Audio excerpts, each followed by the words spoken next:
सुबह 4 बजे कुछ होने वाला है क्या? तो हाँ, होने वाला है। सुबह 4 बजे वो लिंक आपको मिल जाएगी, वो शेड्यूल होगा सेशन, वहां पे जाके उसको नोटिफाई और लाइक कर दीजिए। सुबह 4 बजे हम एक बहुत बढ़िया सेशन लेंगे जिसके अंदर से बहुत से क्वेश्चंस आपको एग्जाम में देखने को मिलेंगे। तो अभी हम इतिहासाच्या क्वेश्चन्स नंतर, इम्पॉर्टंट क्वेश्चन नंतर तुम्हाला आता मी राज्यशास्त्राचे इम्पॉर्टंट क्वेश्चन सांगणार आहे। Let's get started. Sub important नहीं होता, कुछ ही इंपॉर्टेंट होता है, वही बता रहे हैं। ओके, शुरू करते इस सेशन को। तो देखो, पहिला चॅप्टर, पहिल्या धड्यामध्ये काय महत्वाचं आहे, तर इथे इंट्रोडक्शनच आहे, पण इथे एक डेट तुम्हाला दिसते बघा। भारताच्या संविधानाकडे पहिलं आपल्याला लक्ष जे जातं की भारतीय संविधानानुसार राज्यकारभार करायला सुरुवात कधी झाली, 26 जानेवारी 1950 पासून झाली आणि त्यामध्ये लोकशाही व्यापक होत गेली। ह्या सगळ्या गोष्टी तिथे त्यांनी दिलेल्या आहेत। त्यानंतर आपल्याला ते विचारतात की लोकशाही मध्ये राजकीय प्रगल्भता काय असते। शासन पद्धतीची केवळ संरचना असून चालत नाही, तर त्यानुसार व्यवहार प्रत्यक्ष झाले तरच लोकशाही अस्तित्वात येते। त्याला राजकीय प्रगल्भता म्हणतात। तर ते याच्यावर क्वेश्चन विचारू शकतात। त्यानंतर मताधिकार, हा पार्ट खूप इम्पॉर्टंट आहे की बघा, 21 वरून 18 वर्ष आपल्याकडे मतदाराचं वय का झालं, किंवा आधी 21 वर्ष का होतं, किंवा युवक वर्गाला आपण का कशासाठी चान्स दिलाय, तर ह्या पार्ट चांगला वाचून जायचा आहे। त्यानंतर तुम्हाला याच्यामध्ये 73वी 74वी घटनादुरुस्तीसाठी लोकशाही विकेंद्रीकरण म्हणजे काय हा प्रश्न विचारला जाणार। विकेंद्रीकरण काय असतं हे तुम्हाला कॉन्सेप्ट सगळे शिकवलेले आहेत। त्यानंतर आपल्याला इथं क्वेश्चन्स माहितीच्या अधिकारावरती आयएमपी क्वेश्चन याला करून ठेवा। मोस्ट आयएमपी, माहितीचा अधिकार काय असतो, तुम्हाला डायरेक्ट क्वेश्चन इथे येणार, आरटीआय ऍक्ट ऑफ 2005। त्यानंतर इकडे हक्काधारित दृष्टिकोनाचा आहे भाग। हक्काधारित दृष्टिकोनात एक क्वेश्चन असतो, ते तुम्हाला माहिती आहे की ज्या स्वातंत्र्यानंतरच्या काळात लोकांना पहिल्यांदा लाभार्थी म्हणून पाहिलं जात होतं, पण नंतर ते लाभार्थी नसून तो नागरिकांचा हक्कच आहे या भूमिकेतून जेव्हा पाहायला सुरू झालं, त्याला राईट बेस अप्रोच म्हणजेच हक्काधारित दृष्टिकोन असं म्हणतात।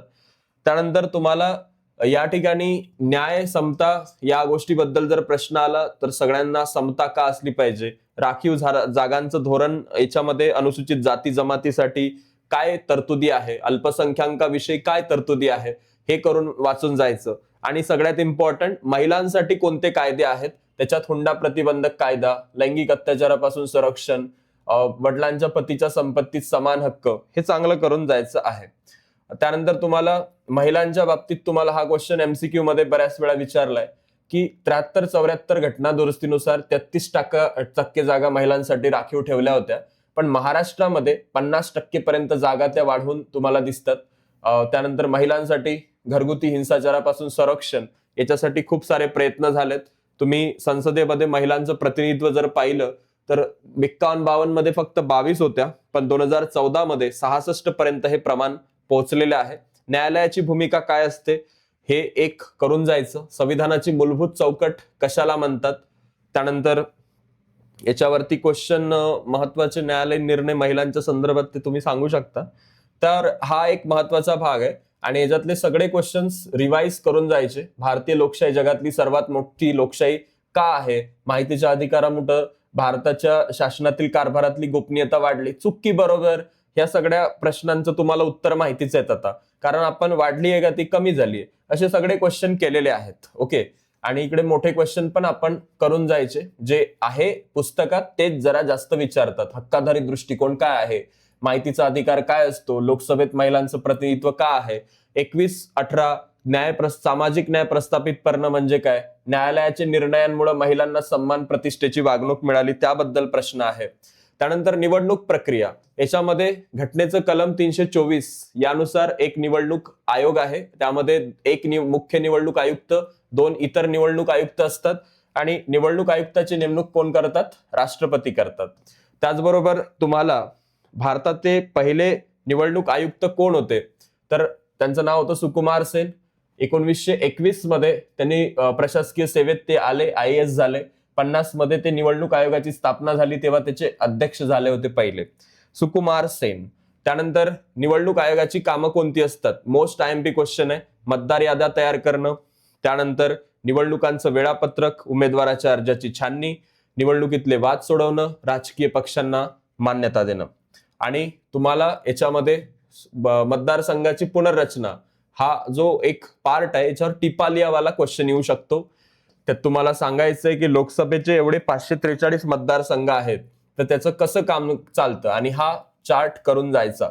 निवडणूक प्रक्रिया कशी होते, तर पहिल्यांदा मतदारसंघाची निर्मिती, नंतर मतदार याद्याची निश्चिती, मग नामांकन पत्र, नंतर निवडणुकीचा प्रचार, प्रत्यक्ष मतदान, मतमोजणी, निकाल आणि वादांचं निराकरण. तर यावरती बऱ्याचदा तुम्हाला हा टेबल विचारतात, काही ब्लँक असतात ठिकाणं, ते चांगले करून जायचे. त्याच्यासाठी लेक्चर पहा मोठेवाले, त्याच्यातून कॉन्सेप्ट समजेल तुम्हाला. हा क्वेश्चन फिक्स आहे. आचारसंहिता म्हणजे काय, काय असते आचारसंहिता, सगळं समजून सांगितलंय. Just go with that question आणि हा चांगला क्वेश्चन करून जायचं तुम्हाला. निवडणुकीत काय सुधारणा झाल्या किंवा केल्या पाहिजे, हा क्वेश्चन चांगला करून जायचा, कारण त्यांचा भर जनरली असतो की तुम्हाला किती माहिती आहे. तर तुम्ही सांगायचं गुन्हेगारी कमी झाली पाहिजे, गुन्हेगारी पार्श्वभूमीचे उमेदवार निवडणुकीत घेतलेच नाही पाहिजे, पैशाचा गैरव्यवहार होतोय, महिलांना प्रतिनिधित्व दिलं पाहिजे वगैरे. त्यानंतर ही मतपेटी आहे, इलेक्ट्रॉनिक वोटिंग मशीन वगैरे. नोटा म्हणजे काय, तर ते तुम्हाला माहित आहे, ज्याला कोणालाच मतदान करायचं नसतं तो नोटाची बटन दाबतो. आणि हे जरी छोटासा पॅरेग्राफ वाटत असला तर हे तीनही वाचून जायचे. सार्वत्रिक काय असतात, मध्यावधी काय असतात आणि पोटनिवडणुका काय असतात. तर हे मध्यावधी आणि पोटनिवडणुका यातलं सगळ्यात इम्पॉर्टंट आहे. त्यानंतर पुढे आपण येतोय, याची एक्झरसाइज चांगली करून जायची. मध्यावधी पुनर्रचना, निवडणूक आयोग, चुक्की बरोबर वाले क्वेश्चन्स. त्यानंतर हा वाला चार्ट चांगला करून जायचा. निवडणूक आयोगाची भूमिका काय आहे, मतदाराची भूमिका काय आहे आणि राजकीय पक्ष यांच्या उमेदवारांची सगळी भूमिका विचारतात. आता आहे राजकीय पक्ष. राजकीय पक्षाचे पहिल्यांदा तो क्वेश्चन विचारतात की वैशिष्ट्य काय आहे, राजकीय पक्षाची प्रमुख वैशिष्ट्य. सत्ता मिळवणं. दुसरं कोणतं आहे, विचारसरणीचा आधार. तिसरं कोणतं आहे, पक्षाचा कार्यक्रम. चौथा आहे सरकार स्थापन करणं आणि पाचवं आहे शासन जनता यांच्यातील दुवा म्हणून काम करणं. त्यानंतर तुम्हाला याच्यामध्ये कोणता क्वेश्चन विचारू शकतात ते, एक पक्ष पद्धती म्हणजे काय, द्विपक्ष पद्धती म्हणजे काय आणि बहुपक्ष पद्धती म्हणजे काय, हे तुम्हाला इथं विचारतात. सोबतच भारतात कसं काय स्वरूप बदलते, पक्ष एक प्रबळ पक्षाचं स्वरूप कसं बदललं त्यावरती प्रश्न येतो. आणि हा जरी छोटासा गुलाबी पाठ तुम्हाला दिसत असला, पण इथून क्वेश्चन येतो की राष्ट्रीय पक्ष म्हणून मान्यता मिळण्यासाठी कोणता क्रायटेरिया फिल करावा लागतो. तर हा पाठ वाचून जायचा. राज्याचं प्रादेशिकतेबद्दलही दिलेलं आहे त्यांनी. ठीक आहे. आता याच्यात काही महत्वाचे पक्ष आहे. काँग्रेस दिलाय, कम्युनिस्ट पार्टीची स्थापना कधी झाली, त्याच्यात गट निर्माण झाले. त्यानंतर तृणमूल काँग्रेस, बहुजन समाजवादी पार्टी. ह्याच्यात क्वेश्चन्स पेपरमध्ये कमी दिसले, पण त्यांचे आपल्याला कॉन्सेप्च्युअल क्लॅरिटी जरा जास्त दिसते. ठीक आहे. प्रादेशिक पक्ष कशाला म्हणतात, वाटलास हा प्रश्न विचारतात ते, की जे पक्ष स्वतःच्या भाषेसाठी, स्वतःच्या राज्यासाठी, स्वतःच्या संस्कृतीसाठी, आपल्या लोकांच्या जळणघळणीसाठी, शिक्षण रोजगारासाठी पुढे येते, ते प्रादेशिक पक्ष. भारतात कसं काय त्यांचं स्वरूप बदलतंय, शिवसेनेची स्थापना कधी झाली, शिवसेनेचं काम कशासाठी आहे, शिरोमणी अकाली दल कुठचा पक्ष आहे, जम्मू काश्मीर नॅशनल कॉन्फरन्स कुठचा पक्ष आहे, आसाम गण परिषद कुठचा आहे, यावरती क्वेश्चन विचारतात. आणि द्रविड मुनेत्र कळघम हे चांगलं करून जायचं. याच्यावरती तुम्हाला क्वेश्चन्स पेपरमध्ये दिसू शकतात, द्रविड मुनेत्र कळघम वरती. So this is about. आणि याच्यात महिलांचं पूर्ण पक्षांचं ते प्रमाण प्रादेशिक पक्षांचं दाखवलंय. याच्यातली सगळी एक्झरसाइज करून जायची पूर्णच्या पूर्ण, काहीच सोडायचं नाही. प्रादेशिकता काय असते, राष्ट्रीय पक्ष कशाला म्हणतात, शिरोमणी, हे चुक्की बरोबर थोडक्यात उत्तर लिहा सगळं. त्यानंतर सामाजिक आणि राजकीय चळवळींची का गरज असते. त्यानंतर आपल्याला चळवळ म्हणजे काय हा प्रश्न विचारला जाऊ शकतो, एकदम बेसिक सिंपल क्वेश्चन. आणि त्यानंतर महत्वाच्या चळवळी, त्याच्यात शेतकरी चळवळी महत्वाची आहे आणि आदिवासींच्या बद्दल वाचून जायचं. होऊ शकतं की ते क्वेश्चन रिपीट नाही करणार. कामगार चळवळ आणि स्त्री चळवळ ह्या सगळ्यात इम्पॉर्टंट चळवळ आहे. बाकी पर्यावरण आणि ग्राहक याच्यापैकी हे तर तुम्हाला तसंच येऊन जाईल, फक्त तुम्ही पर्यावरण चळवळीसोबत ग्राहक चळवळ एकदा चांगली करून जायची, कारण ती आली तर तुम्ही ते सॉल्व्ह करू शकता. बाकी याच्यातले काही क्वेश्चन्स आहे याच्यात ऑब्झर्व करू शकता. पर्यावरणावर क्वेश्चन येऊ शकतो, आदिवासी कामगारवर येऊ शकतो, त्यानंतर ग्राहक चळवळीवर येऊ शकतो. म्हणजे जे जे इथं दिसतंय त्यातून ते डायरेक्ट क्वेश्चन उचलू शकतात. चळवळीला खंबीर नेतृत्वाची गरज असते. खरं आहे की खोटं आहे? तर खरं आहे. आता भारतीय लोकशाही समोर जे काही आव्हानं आहेत, सामाजिक आणि राजकीय, हे दोन्ही चांगले वाचून जायचे. त्यामध्ये जमातवाद काय असतो याच्यावर क्वेश्चन ते सरळ सरळ विचारतात. दहशतवाद काय आहे, दावे उग्रवादी याच्यावर तर मोस्ट इम्पॉर्टंट क्वेश्चन आहे, पेपरमध्ये हमखास येतो. नक्षलवादी कोण आहेत, दावे उग्रवादी कोण आहेत, त्यांच्या मागण्या काय आहे आणि आता ते काय करतात. भ्रष्टाचार या सेक्शन वरती.